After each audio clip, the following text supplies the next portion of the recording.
Instant Ralston and regular Ralston, the hot whole wheat cereals in the red and white checkerboard packages, present Space Patrol! High adventure in the wild, vast reaches of space. Missions of daring in the name of interplanetary justice. Travel into the future with Buzz Corey, Commander-in-Chief of the Space Patrol! In today's transcribed Space Patrol adventure, Buzz and Happy, helpless from the effects of a paralyzer ray, are in a lab ship out beyond the Jupiter orbit. Sure gave us a stiff charge with that ray, Commander. It isn't even beginning to wear off. Yes, and every second we lie here, Rinker and Betts are getting farther away. What's that? That equipment over there. The equipment? But I just connected it. Rinker must have hooked it up again. When that electrical charge builds up, this whole lab ship will be blown to pieces.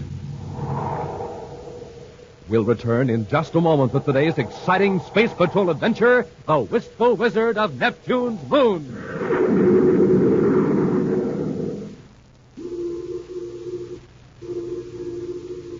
Attention, Space Patrol, prepare for invasion! Prepare for invasion!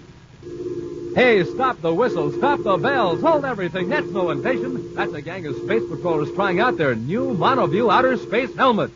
This is Captain Dick Tufeld, Space Patrollers, right here to tell you all about the new and sensational monoview outer space helmet. The terrific helmet all of you can have for your very own. A whole foot high. It's got a sensational one-way eye plate that you can see out of, but nobody can see you. And when you look out that magic strata viewer, it's just like looking out at another planet. Everything has a strange and weird purple glow. It's built for real Space Patrollers, too. It has 2 full-size, real-for-sure-looking oxygen tanks and tubes printed on, and a gleaming lightning flash hood.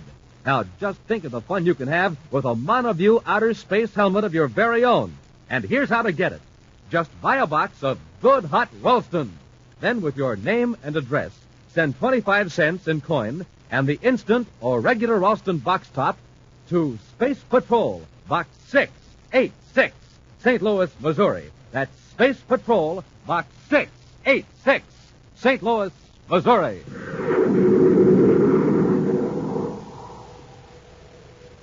And now, today's Space Patrol adventure, The Wistful Wizard of Neptune's Moon. Commander Corey and Cadet Happy are making a brief tour of inspection of the spaceship emergency repair base on Neptune's second moon. In the routine life of the maintenance crew on this remote base, even an official inspection is regarded as a welcome relief from monotony. Right now, in the small recreation hall, the crew is putting on an informal home talent show in honor of Buzz and Happy.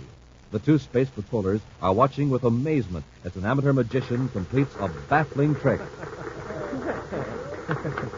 Hey, this guy is great. What's his name, sir? He was introduced as Wistful Wilbur, the Wizard of Neptune's Moon. He acts as though he didn't know what he was doing, but he's terrific. For my final trick, gentlemen, I'll need a volunteer from the audience. Will one of you men kindly come out here? Anybody.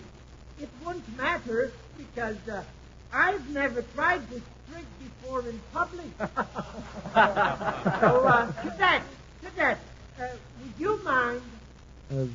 Me? Go ahead, Happy. Oh, okay, sir. Right up here, Cadet. What do you want me to do? Oh, just lie down on the bench. Sure, okay. And now, gentlemen, when I say the magic word, why, the cadet here will rise up in the air and stand there till I tell him to come down. Now, watch closely. Arcturus Shazam! Rise!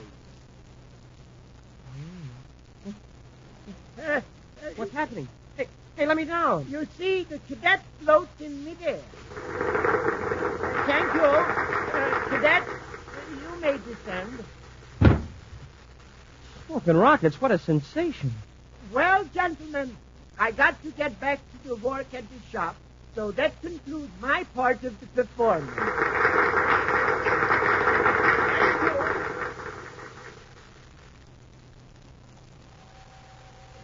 Later that evening, in another part of the repair base on Neptune's second moon, 2 men wait in a neat, well-equipped shop. Betts, you can't be serious about this fellow, Wilbur, what's his name? Crawford. Wilbur Crawford, I tell you, Rinker, he's a wonder. What you've described is impossible. You've been taken in by a few sleight-of-hand tricks and optical illusions. He's just a good amateur magician, nothing more. Rinker, haven't you heard of telekinesis, the control of physical objects by the human mind? Sure, the theory's hundreds of years old, but it's never been proved. Yeah, just the same, there are lots of intelligent scientists who believe it can be done. Yeah, maybe. But I'll have to see it to believe it. You saw it tonight in the recreation hall. A trick, an illusion. All right, have it your way. But you'll have to admit that Wilbur Crawford would be mighty useful to us if he can move objects without touching. You seriously think he could take that microfilm from Lauren Wilson without Wilson being aware of it? That's right. And without being suspected. Suppose Crawford won't agree to try it. Leave that to me. Here he comes now. Let me do the talk. The Wistful Wizard of Neptune's moon. Sorry it took me so long to get here, gentlemen. I had a hard time getting away from the gang at the rec hall. Now, that's all right, Crawford. Hey, nice act you put up. Oh, it's nothing really. But you gentlemen didn't come here to discuss the magic acts, did you? You said something was wrong with some of the instruments? Yeah, that's right, Crawford. The calibration is all off. The calibration? Why, that's impossible. I checked them carefully on the testing equipment right here. Yes, Crawford, the calibrations match perfectly when you run it. Unconsciously, your mind controls those instruments. They register exactly what you as a skilled machinist know they should register, even when they're out of adjustment. Let's face it, you have a strange and rare power that can move solid objects just by thought. Yes. Isn't that right? Yes, but please don't tell the foreman. I wouldn't be able to work here. Crawford, how would you like to work for Mr. Rinker and me? You mean you're willing to take a chance on me? Sure. We'll take you to Neptune tonight. We can fly to Terra in style. In a space flight passenger special. That sounds wonderful. Terra. Is that where your headquarters is? No, but we'll meet you there. There's a little side job we'd like to have you do on the way. It's right up your alley. Oh? You see, Mr. Betts and I have been cheated by a man named Wilson, Lauren Wilson. He has something that belongs to us. Why don't you go to the Space Patrol? No, that wouldn't do any good. Wilson's too clever. If you can get our property away from Wilson without any trouble at all, What do you mean? you'll be aboard the same passenger ship as Wilson. Without any risk at all, you can concentrate on... 2 days later, in his central office on the man-made planet Terra, Commander Corey listens gravely as a prominent industrialist tells a strange story. At a nearby desk, Cadet Happy takes notes. Those are the facts, Commander. The reel of microfilm definitely disappeared while I was aboard the Spaceflight Express between Neptune and Terra. And the sealed can containing the microfilm was in your inside coat pocket at all times. Yes, Commander. You say this microfilm contained a detailed description of a new ion exchange process. It's a formula that's worth millions, Commander. It would revolutionize manufacturing in several basic industries. Is there a possibility that someone outside of your trusted associates knew about this process? One man may know about it, but you can be sure he wasn't on that spaceship. You could have an agent. Who is this man? His name is Anson Rinker. I've learned he's on Terra. I had the misfortune to have some dealings with him a year or so ago. What kind of dealing? He operates a lab ship, a pretty well-equipped one. I hired him to do a little field work for me. I fired him when I found him analyzing my private papers instead of chemicals. Well, there's one way to find out if Rinker knows anything about the missing microfilm. How, sir? Ask him. What's his address?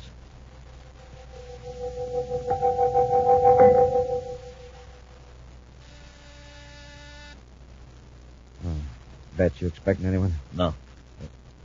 Maybe it's a client. Maybe you and Crawford better step into the next room. Sure, Mr. Rinker. Leave the door ajar, Betts. If this turns into a business deal, I'd like to have a witness. Sure, Rinker. I get it. Oh, yes, gentlemen? I'm looking for Anson Rinker. That's me. Something wrong? I'd like to ask you a few questions. I'm Commander Corey. Yes, Commander. Come in. Thanks. Come on, Happy.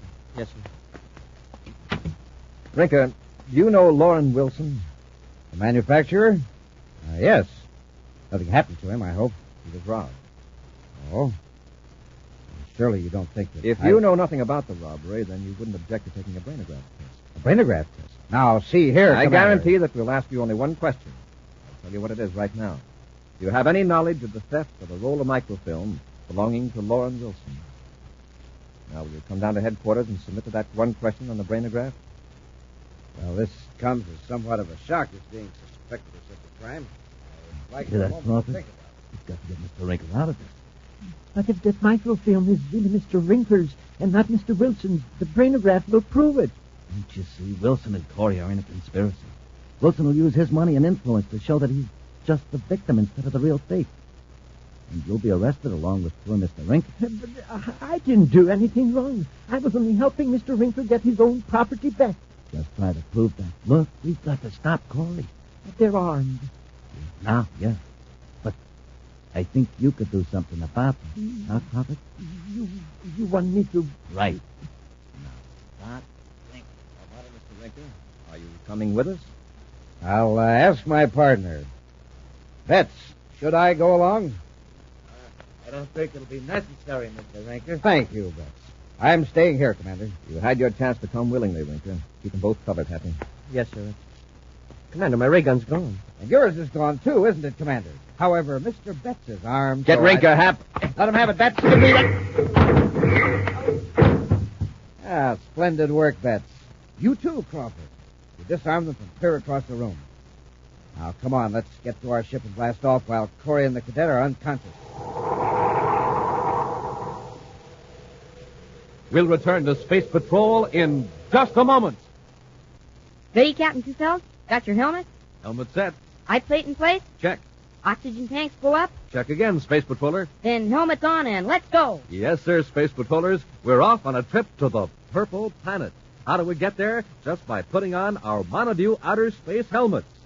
And, gang, when you put on your own space helmet, you'll be looking out on another world. A weird, strange purple planet. You can look out, but that magic one-way eye plate won't let anybody else see in. The Monoview outer space helmet is a whole foot high. It fits just anybody, and it's equipped with 2 full-size, honest-to-goodness-looking oxygen tanks printed right on, and a neat lightning flash hood. It comes in real space colors, too. Red, yellow, green, and black. Yes, it's sure terrific, so you better get yours right away. Just buy a box of good hot Ralston. Then, with your name and address, send 25 cents in coin and an instant Ralston or regular Ralston box top to Space Patrol, Box 686, St. Louis, Missouri. This offer good only in the USA and may be withdrawn at any time. And now, back to our Space Patrol adventure, the Wistful Wizard of Neptune's Moon. Wilbur Crawford, a precision machinist, possesses the rare power of controlling the movement of objects by sheer thought. Through trickery, Crawford has been persuaded to use this strange talent to steal a microfilm description of a valuable chemical process from Loren Wilson, a prominent industrialist. When Wilson's suspicions led Commander Corey and Cadet Happy to the apartment of Ensign Rinker, chief conspirator in the theft plot, the gullible Crawford was induced to disarm Buzz and Happy by means of his weird control over matter. Then Rinker's partner Betts drew a ray gun, rendered the Space Patrollers unconscious, and the 3 men escaped. It's now an hour later, and Buzz and Happy are shaking off the effects of the ray gun. You know one thing, Hap. Rinker is behind the theft of Wilson's chemical process. Yeah, and that magician Crawford must have done the actual stealing. Now, we won't find a solution standing here talking. Rush back to headquarters and send out an all-planets alarm for the 3 of them. Meantime, far from the regular space lanes, a spaceship blasts through the void. 2 men watch the rear viewscope anxiously, while the third sits in moody silence. Finally, Wilbur Crawford raises his head. I've been thinking it over, Mr. Rinker. I don't want to run away. Don't be foolish, Crawford. You realize what'll happen if the Space Patrol finds you? I don't care. I'm willing to take my chances with the Space Patrol. Look, I know you don't like being a fugitive, but don't worry. When we sell Wilson's chemical process, we can hide out in style the rest of our lives. Wilson's process? Then you were lying to me. I wasn't getting back something that belonged to you after all. I guess I gave it away, Rick. You're sorry. It's time our wizard here got wise to himself anyway. Crawford, you've got a talent we could use. So we used it. You'll never use it again, and neither will I. Oh, I think we will. You've got a younger sister, I believe. Sister? I don't know what you're talking about. Your sister Verna, a math teacher at Lowell City High School on Mars. Lovely girl. Plans to get married next summer, I understand. What's my sister got to do with this? Nothing.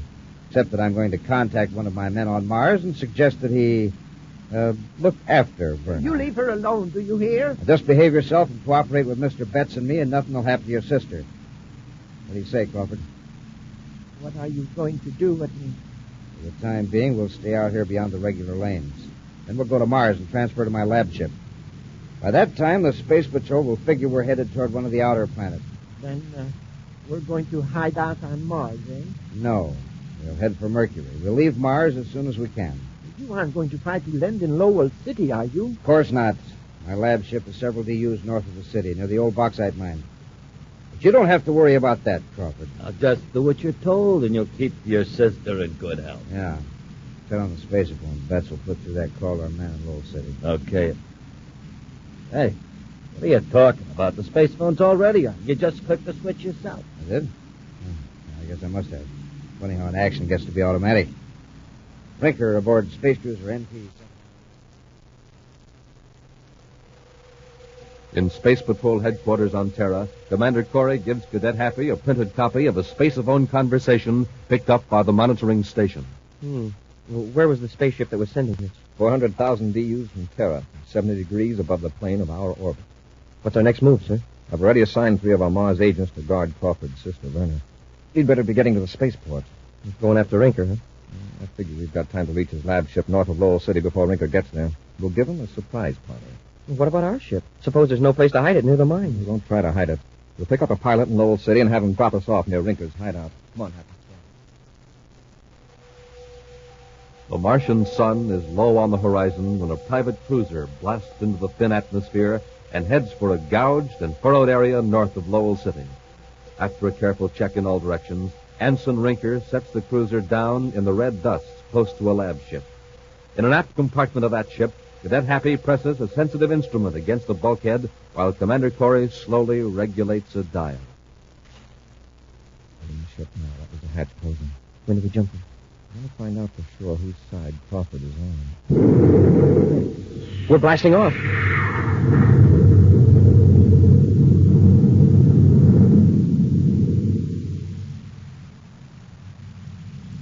Just make yourself comfortable here in this compartment, Robert. Wait if you like. A long way to Mercury, the vector with it. Why can't I go up to the control compartment? Because Mr. Rinker thinks you'll be better off back here where you can't see the instrument. That's something wrong, Rinker? Plenty. Well, then let's get back to the controls. Well, the ship's okay. It's on automatic. But the Space Patrol's onto us. Huh? I just got a spaceophone message from a man who was to pick up Crawford's sister. Bets the Space Patrol is guarding her. Our man was almost captured. I don't get it. How'd they find out where we were going to? Unless Wonder Boy here. Sure, he turned our spaceophone transmitter on when we were in the other ship. I might have known it. Crawford, I ought to You not... better not bet. The Space Patrol knows everything now. You don't have a chance. I'm not giving up that easy. They don't know everything. They'll be looking for the lab ship. Now, what if... Hold it, Rinker. Huh? Don't let Crawford know what we're going to do. With that remote control mind of his, there's no telling what he can do. Yeah, you're right. Well, I'll just fix that. There, he can't do anything when he's unconscious. Now, here's what It's working now, huh? Here, I'll turn up the gain. That little scout ship will both of us. Sure it will. Put up at the whistle. Just leave it, you know. Uh-huh. But we'll make sure he won't give us any more trouble. There are a lot of chemicals in the lab compartment, enough to blow this ship apart. Yeah, I think we'll rig up something to blow up the ship after we get away. And I know just the gadget to time the explosion. Come on. Those murdering rats. Now's the time to get them. Wait, Happy. They know this lab layout. We don't. If we rush them now, they may try something desperate. Moments pass, tedious moments that seem like hours. Then, through the sonic detector, Buzz and Happy hear voices again. Now's the time to cut loose in the scout ship. No, not yet. Put a few more hundred DUs between us and Mars. All right, Happy. Let's get to the lab compartment. Bring the sonic detector along. Yes, sir.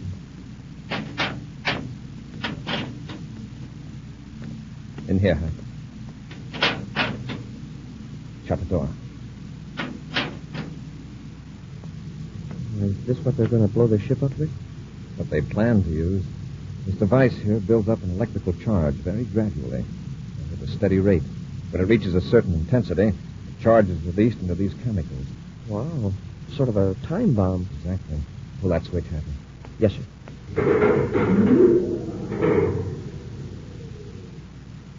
Now let's work our way up to the control compartment and take care of that. Look, isn't it about time, Rinker? Yeah, we might as well get going. I'll go back to the lab and boost the current a little. That's been worrying. What if you miscalculate? I know what I'm doing. I'll readjust the charge so we'll have half an hour to get clear of the ship. Somebody's in the corridor. I heard it, too. It's Crawford. Too. I doubt it. Hey, look, you open that door fast. I'll be ready with the paralyzer ray gun. Okay. Ready? Now! Commander, they've seen us. You're too late, Corey. Nice going, Rinker. Yeah, it was close. Well, Crawford's going to have company during his last moments anyway. Yeah. The commander-in-chief, no less, and his cadet. Moments later, Rinker and Betts, far out in space, are in their tiny scout ship. And in the doomed lab ship, Buzz and Happy are regaining the use of their vocal cords, even though the paralyzer ray still numbs the rest of their bodies. At least we got off better than Crawford did. They must have slugged him. Look at his head. He's out cold. Well, he ought to be able to move in a few minutes, Hap. Then we'll get to the controls. What's that? The equipment over there. The equipment. But I disconnected it. They hooked it up again. That electrical charge builds up, this whole ship will be blown to pieces. Smoking rockets by the looks of those sparks. Well, it won't be long now. Commander, Crawford's coming too. Crawford. Crawford. Yes. What happened? Crawford, do you hear that? It's a time bomb Rinker sent. And if you don't get up and pull that switch, we'll be blown up. I can't move. Oh, sure. They gave you a blast with a paralyzer ray, too. Crawford, there isn't much time left for any of it. I know. And I want to get it all off of my chest. I stole that microfilm from Wilson, but I didn't think it was rightfully his. That's the truth, honest. I believe you. How did you do it? Rinker and Betts called it telekinesis. The power of the mind to control matter. Crawford, try it now. Try it on that switch. Switch? What switch? That big one at the bottom of the control panel. You'd better hurry. Quiet, Happy. Let's concentrate. Hey, you did it. You did it, Crawford. Elsewhere on their tiny scout ship, Rinker and Betts cruise on low power, waiting for a distant flash that will tell them that Buzz, Happy, and Crawford have been destroyed. You must have miscalculated, Rinker. The ship should have blown up by now. I don't understand it. Hey, Rinker, look. The rear view scope.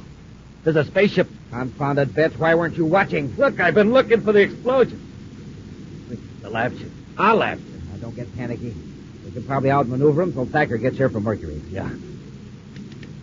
What's wrong? The controls won't respond. Do something, Rinker. Corey's almost close enough to pull us in with the magnetic holding field. What's the matter with these controls? Commander Corey aboard lab ship ML-284. Holding Anson Rinker aboard scout ship. Cut your power. Corey, all right. What are we going to do? Better cut your power, Rinker. Try to fight the magnetic holding field. You'll pull the skin right off that little space boat. He's right. He's right. Do what he said. Yeah. All right, Corey. You win. But if these controls hadn't fouled up, They you didn't wouldn't... foul up, Rinker. They worked beautifully. They were operated from this ship. What? That's right, Rinker. And here's the fellow that helped capture you. The Wistful Wizard of Neptune's moon. You can have this wizard business. From now on, I'm just a plain wistful mechanic. An action preview of next week's exciting Space Patrol adventure in just a moment. Hey, Space Patrollers, what's that? What's going on over at the Browns' house? Uh-oh, I know now what the trouble is. Jimmy's got his monoview outer space helmet on. Hi, Captain Twofells. Even my own dog doesn't know me with my new helmet on. Just got it this morning. Sure is swell. That's right, Jimmy. You can see out. But nobody else can see in. Fooled 3 of my pals already today. Yes, that two-way mirror strataviewer will do it every time. Feel like a real spaceman, too, with oxygen tanks, breathing tubes, and lightning flash hood printed right on. Yes, and you look like one, too. Now, how about you, Space Patrollers? I bet you'd all like to have one, wouldn't you? Well, all it cost you is 25 cents. That's right, only 25 cents, and the top from a box of instant Ralston or regular Ralston. Yes, sir, gang, just a quarter and a box top for this sensational, terrific, full-size monoview outer space helmet. So buy a package of good, hot Ralston today. And then with your name and address, send 25 cents in coin and the instant or regular Ralston box top to Space Patrol, Box 686, St. Louis, Missouri. That's Space Patrol, Box 6 886, St. Louis, Missouri. Attention, all space patrollers. All space patrollers. Attention. This is your commander with big news that you've been waiting for. News about the Name the Planet contest. Next week, you'll hear the name of the grand prize winner in the Name the Planet contest. Yes, in just 7 days, you'll know the name of the space patroller who wins my rocket ship and $1,500 cash. And who knows, it may be you. So stand by and be sure you're listening to Space Patrol next week for the name of the grand prize winner in the great Name the Planet contest. And now, a preview of next week's exciting Space Patrol adventure. Commander Corey, at the controls of the Terra 5, pilots the ship close to a strange, disc-shaped object floating above the planet Venus. Cadet Happy is on the disc in a spacesuit, reporting to the commander by spaceophone. Can you make anything out of those controls and instruments, Happy? Well, no, sir. They're nothing like you'd find in a spaceship or artificial satellite. And besides, they're not even connected. The disc seems to be defying gravity. Don't touch anything, Hap. You see, these wires are just hanging loose. It looks like they've been yanked away from... Hey, Commander, what's wrong? The disc is falling toward Venus. Be sure to join us next week for the thrilling story in The Claw of Venus, when Instant Ralston and Regular Ralston again present Space Patrol! Space Patrol, created by Mike Moser, starring Ed Kemmer as Commander Corey and then Osborne as Cadet Happy, was written by Lou Houston, produced and directed by Larry Robertson, executive producer Mike Devery. Other players were Bela Kovach, Norman Jolly, Ken Mayer, and Stephen Robertson. Dick Tufeld speaking. Now, don't forget to tune in next Saturday and every Saturday when Instant Ralston and Regular Ralston again present Space Patrol!